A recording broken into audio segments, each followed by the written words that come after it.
Muy buenos días, 6 de la madrugada, 40 segundos. El gobierno esta mañana supera parcialmente la crisis política. Anoche los verdes no se pudieron declarar en independencia y aplazaron la decisión para el año entrante, lo que es en la práctica un triunfo del gobierno porque despeja la amenaza de quedar sin mayorías en el Congreso. Los verdes tenían los votos, están 10 de 15 para retirarse de la coalición, pero la intervención del gobierno logró posponer la decisión hasta marzo, cuando será el Congreso, y ahí tomarían la decisión. Los verdes están divididos en dos, el del gobernador Carlos Amaya por un lado y el del representante Santiago Osorio, que se quieren quedar con el gobierno, y en la otra orilla J.P. Hernández, Catherine Miranda y Catherine Jubinao, que se quieren salir del gobierno y declarar en independencia. Con el liberalismo está pasando algo parecido. La amenaza de ayer del expresidente Gaviria la están contrarrestando voto por voto, parlamentario por parlamentario, especialmente en la Cámara de Representantes, intentando lo mismo, que el liberalismo no se vaya de la coalición de gobierno. El liberalismo tiene hoy en día 46 curules en todo el Congreso, 3 en Senado, 33 en la Cámara, de las cuales 22 son liberales petristas que quieren darle el golpe de rebeldía al expresidente Gaviria. Hay 18 parlamentarios inclinados a convertirse en partido independiente, pero apareció un tercer grupo, el del senador Gallo, que quiere inclusive que los liberales pasen a ser partido de oposición y hacerlo de frente. El ministro de la Política es liberal, Luis Fernando Velasco, y se ha convertido en la bisagra de esta batalla política. Dice él que los liberales debaten y no reciben órdenes. En el fondo lo que está pasando es que explotó la coalición de gobierno y las reformas están estancadas en el Congreso cuando está por terminar esta legislatura y nada que avanzan. Es particularmente grave lo que está pasando con la reforma a la salud, totalmente estancada. Hoy debería haberse producido la reanudación del debate, tuvieron que aplazarla nuevamente porque no tienen los votos y están evitando a punta de aplazamientos que se hunda esa reforma a la salud. Bienvenidos, ya le vamos a hablar de todo lo que está pasando alrededor de la crisis política que enfrenta el presidente Gustavo Petro.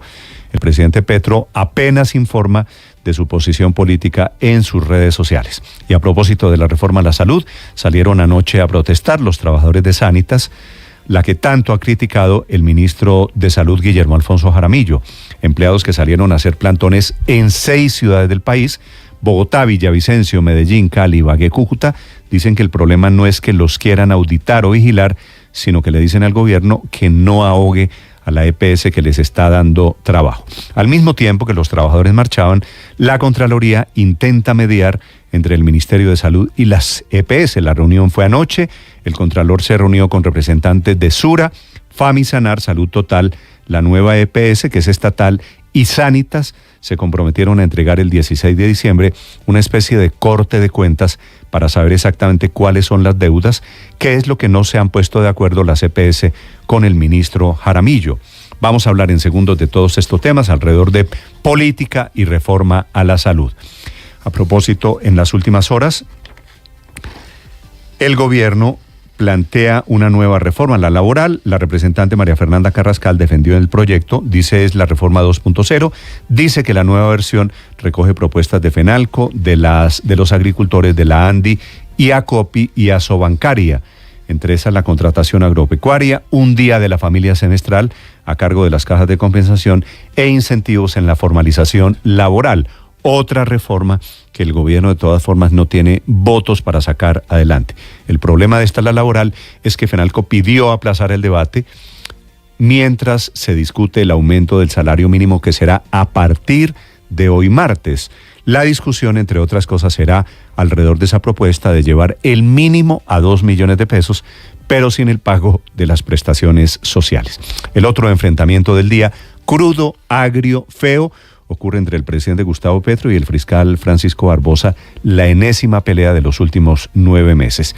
Le dice Barbosa que en Colombia no hay paz total, sino paz criminal, y que no va a dejar que ataquen a la vicefiscal Marta Mancera, que se ha convertido en el blanco del gobierno, tal vez porque la ven como la próxima fiscal. En caso de que la Corte se demore eligiendo al nuevo fiscal, ella se quedaría temporalmente en el cargo. El presidente Petro la está acusando de delitos relacionados con corrupción, con un caso en Buenaventura que ya les voy a explicar. el director del CTI de Buenaventura, denunciado por otros funcionarios de supuestos nexos con bandas del narcotráfico. Otro choque institucional en el cual hay mutuas acusaciones. Y ya les hablaré también, hablando de errores, el error del Ministerio de Hacienda, que está parcialmente solucionado esta mañana. El ministro Bonilla dice que a más tardar hoy a las 5 de la tarde quedan hechos todos los reembolsos del dinero que ya le pagaron a los empleados que no recibieron su nómina el viernes y que los que la recibieron duplicada o triplicada ya están en plan de devolver la plata. Dice él, 16 de 23 entidades del Estado ya tienen la situación normalizada. Son las 6 de la mañana, 6 minutos. Bienvenidos. En segundos les hablaré también de los 2 días adicionales de tregua. Israel y Hamás están entregando los niños, las mujeres que estuvieron retenidas, presas o secuestradas en estos 40 días largos, 45 días largos desde que comenzó esa guerra. Aquí está lo más importante en este amanecer.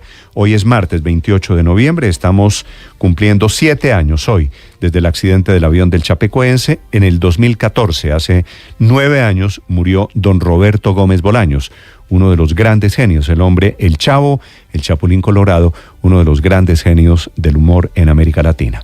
Aquí está lo más importante en el resumen que preparamos en Voces y Sonidos en Mañanas Blue.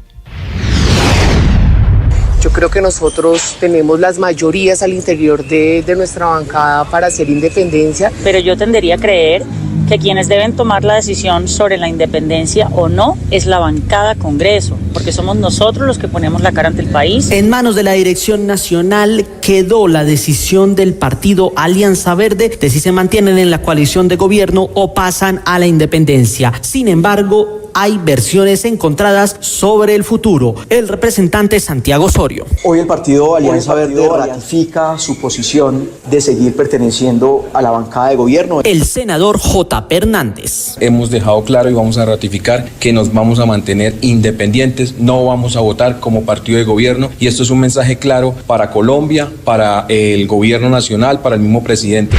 Nosotros los liberales, porque yo soy liberal, debatimos, no recibimos órdenes. La expectativa por la determinación de los verdes creció por la carta del expresidente César Gaviria, director del Partido Liberal, al presidente Gustavo Petro, en la que plantea que los rojos también serían oficialmente de la coalición de gobierno. El representante de la Cámara del Partido Liberal, Juan Carlos Lozada. Lo más importante para el partido ahora es que deje de ponerle traspieces a la Convención Nacional Liberal.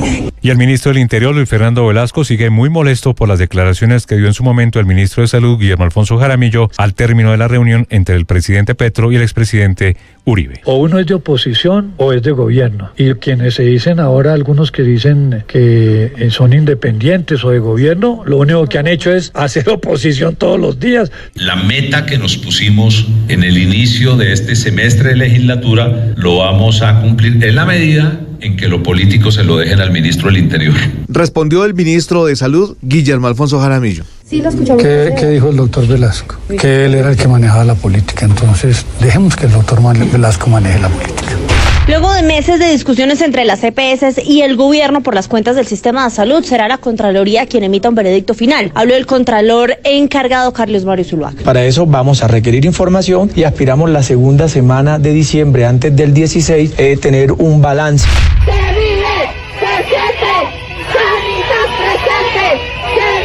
Las calles de Bogotá, Cali, Medellín, Armenia, Ibagué y otras ciudades capitales fueron el epicentro de manifestaciones por parte de los colaboradores de Sanitas, apoyando a su empresa y a su presidente, Juan Pablo Rueda, en medio de las acusaciones del Ministerio de Salud de un mal manejo de recursos por parte de la entidad. Una empresa maravillosa que presta servicios de salud con calidad, los mejores indicadores a nivel nacional. Nos esperan a todos los mayores de 14 años en la división, que allá nos van a dar una orientación. Así fue la convocatoria a través de los presidentes de las juntas de acción comunal que las disidencias de las FARC hicieron a los habitantes de las veredas y el norte de Algeciras. Andrés Mauricio Muñoz, secretario de Gobierno del Huila. Tenemos comunicaciones de miembros de estas disidencias de las FARC en donde están constriñendo a la población civil para que entre todos pues saquen a nuestro ejército de la zona.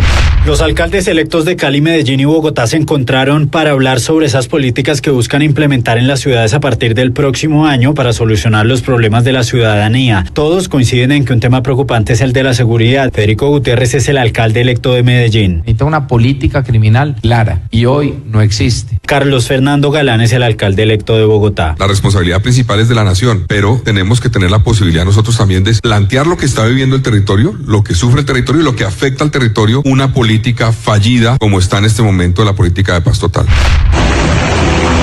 En helicópteros Black Hawk fueron transportados los primeros comandos del ejército hasta el sur del departamento de Bolívar, una región afectada por la violencia desatada por el Clan del Golfo y el ELN. Estos grupos buscan el control de las rutas del narcotráfico, la explotación ilícita de yacimientos y demás economías ilegales.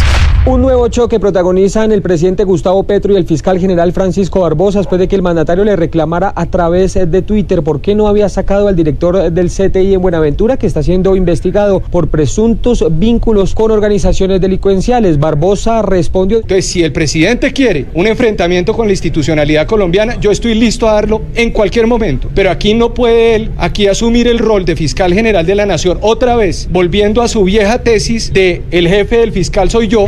En una carta enviada al nuevo comisionado de paz, Oti Patiño, varias asociaciones de militares y policías retirados advierten el deterioro de la seguridad en el país y reiteran su preocupación por el manejo de la paz total. General retirado Guillermo León, presidente nacional de ACORE. Que se recauce este proceso de la paz total, que se replanteen unas negociaciones donde el gobierno ponga una posición clara pero firme y se determinen unos procedimientos, unos protocolos, unas líneas rojas que permitan de alguna manera que sea mucho más efectivo. El expresidente Uribe rindió su versión en la Fiscalía sobre la masacre del Aro y el asesinato del defensor de derechos humanos Jesús María Valle, y el abogado de las víctimas por estos hechos, Miguel Ángel del Río, dijo que no confía en la Fiscalía y que tiene todas las pruebas que demostrarían la vinculación del expresidente, pero en su defensa Álvaro Uribe dijo que todo se trata de infamias. ¿Cómo mienten unos abogados de esta manera en unas audiencias judiciales y su fuente es Wikipedia? El gobierno nacional sigue revirtiendo las nóminas que fueron consignadas por error durante el fin de semana a miles de funcionarios públicos. En algunos casos se duplicaron, hasta se triplicaron las nóminas. Ante tantas preocupaciones, el Ministerio de Hacienda aclaró que los funcionarios que se encuentren en esta situación no tendrán que pagar ni el 4 por mil ni otros impuestos a la DIAN. El servicio de energía en más del 70% del puerto de Buenaventura está en riesgo de suspenderse por cuenta de un bloqueo que completa 3 días y ha impedido el ingreso de los trabajadores a la subestación El Pailón de Celsia. Oscar Montoya, de Gestión Social, pidió intervención urgente, pues no depende de ellos la solución. Esta protesta se debe a que hay unas fallas en el servicio de alumbrado público que no corresponden, no son de la injerencia de Celsia. Esto le corresponde a la empresa Iluminemos, que entre otras cosas es contratista de la alcaldía. Fue capturado en Maryland, Estados Unidos, Jean-Pierre Ojeda, el ciudadano peruano presunto responsable de feminicidio de 2 colombianas de 15 y 32 años en Tampa, Florida. Él la fue a buscar a cada rato, entonces ella se fue para allá y le dijo que respetara, que ya. Escuchamos unos gritos fuertes de Alejandra y Jean-Pierre la estaba apuñaleando. Un relato realmente duro, el de esta amiga de Alejandra, Diana. El individuo ahora enfrenta cargos por asesinato en primer grado y segundo grado y agresión agravada con arma mortal. Tras acordar una prórroga de 2 días, la tregua entre Israel y Hamás entró en su 5º día con las mismas condiciones de los días previos. La liberación de rehenes israelíes anoche desató enfrentamientos en Cisjordania en torno a la cárcel israelí, donde se están liberando presos palestinos. Hubo un muerto y varios heridos. Una de las rehenes liberadas ayer se encuentra internada en estado crítico. John Kirby, portavoz de seguridad de la Casa Blanca. Ahora, para continuar con la pausa, Hamás se ha comprometido a liberar a otras 20 mujeres y niños durante los próximos 2 días. Por supuesto, esperamos que la pausa se prolongue aún más. Con doblete de Juan Fernando Quintero, Racing se clasificó como líder del Grupo B a la siguiente fase del fútbol argentino. Además, en la Champions League, 2 partidos destacan en la jornada del día. Milan recibe al Borussia Dortmund y Paris Saint-Germain como local jugará ante el Newcastle. Estás escuchando Blue Radio.